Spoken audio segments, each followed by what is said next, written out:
Azerbaijan and Armenia have shared hostilities over various ethnic, religious and political reasons, but the Nagorno-Karabakh issue is the biggest hurdle that exists between the two.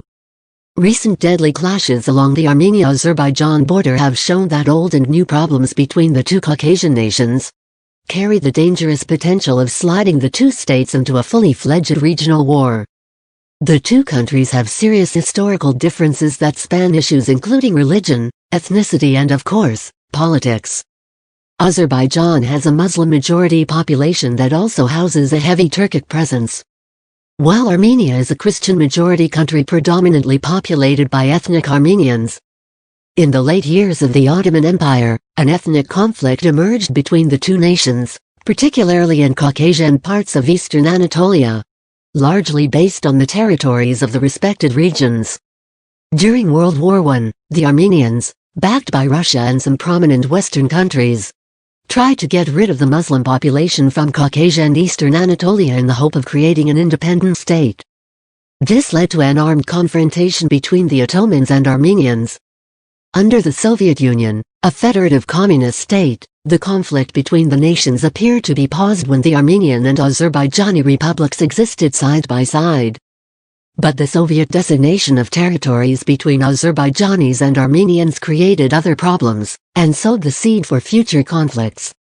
The Nagorno-Karabakh conflict is a major international dispute. It sits among the likes of the Palestinian-Israeli dispute, the one concerning former Yugoslavia, and Cyprus, but has not commanded the same level of international attention. The origin of the conflict. After Azerbaijan and Armenia were subsumed into the Soviet Union, the Nagorno-Karabakh Autonomous Region was established within Azerbaijan by the Soviet Union in 1924. During the dissolution of the Soviet Union in the late 1980s, the question of the future of the region became a source of enmity once again, and clashes began between ethnic Azerbaijanis and Armenians in November 1988. Clashes continued on and off until both countries gained independence in 1991. Karabakh held a referendum in December 1991 over the creation of an independent state, which would mean unilaterally declaring itself separate from the Republic of Azerbaijan. The majority of those who went to the referendum polls voted in favor of independence. However, most of the Azerbaijanis living in Karabakh boycotted it by suggesting the referendum was illegitimate. Most countries do not recognize the legitimacy of Karabakh's declaration of independence. This is partly because only 15 republics of the former Soviet Union could declare sovereignty from the Union according to its constitution, and Karabakh was not one due to its status as an autonomous region.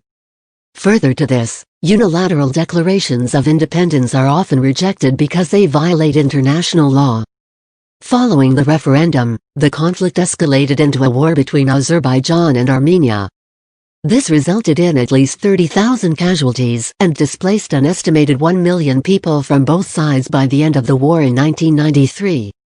Azerbaijan and Armenia reached an unofficial ceasefire in May 1994 through Russian mediation, while Moscow reportedly supported Armenian forces militarily and politically during the conflict. Since then, occasional clashes, like the most recent ones, continue across the country's border and in the occupied Nagorno-Karabakh region. Russian involvement.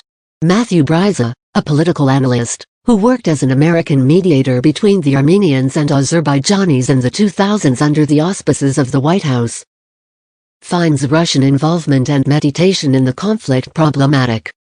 He thinks the Russians, through politicians like Konstantin Zadulin, the first deputy chairman of the Committee of the State Duma for the Commonwealth of Independent States (CIS), are trying to provoke conflict. Zadulin is a firebrand and a provocateur. In my professional experience, he is always trying to steer the conflicts to create some discord so that Russia can always manipulate the two sides to keep its influence intact over Armenia and Azerbaijan. Bryza told TRT World. He came with a statement a couple of days ago that was extremely provocative. He said, "Well, it's not clear to whom Nagorno-Karabakh belongs. The Armenian Prime Minister tells me it's Armenian. Azerbaijanis say it's Azerbaijani. Who knows? In fact, Russia, like the US and even Armenia until recently, agreed that occupied Nagorno-Karabakh is legally part of Azerbaijan." So that is a very provocative step taken by Zadulin, who is supposed to represent a country considered an impartial mediator, he added.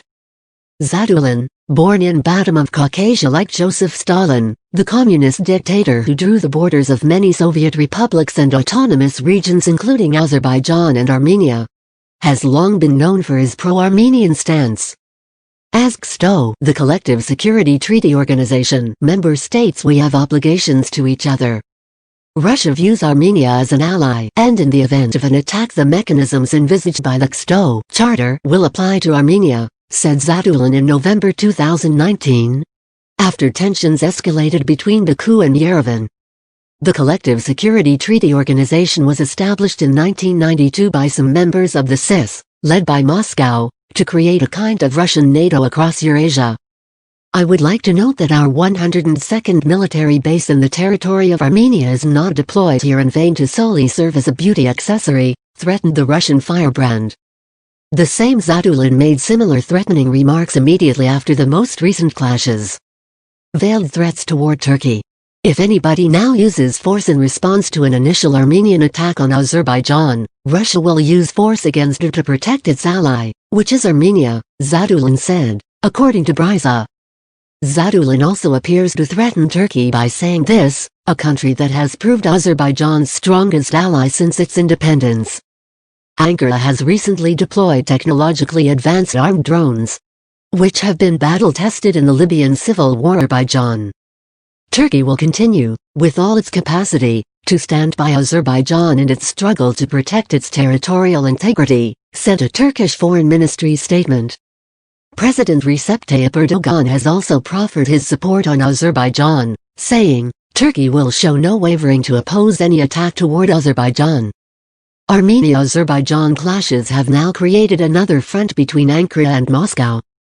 Turkey and Russia have recently been at odds in several conflicts across the Middle East, North Africa and Central Asia, from Libya to Syria, and now Azerbaijan, too. The major players are Russia and Turkey, says Bryza, referring to the Azerbaijan-Armenia conflict.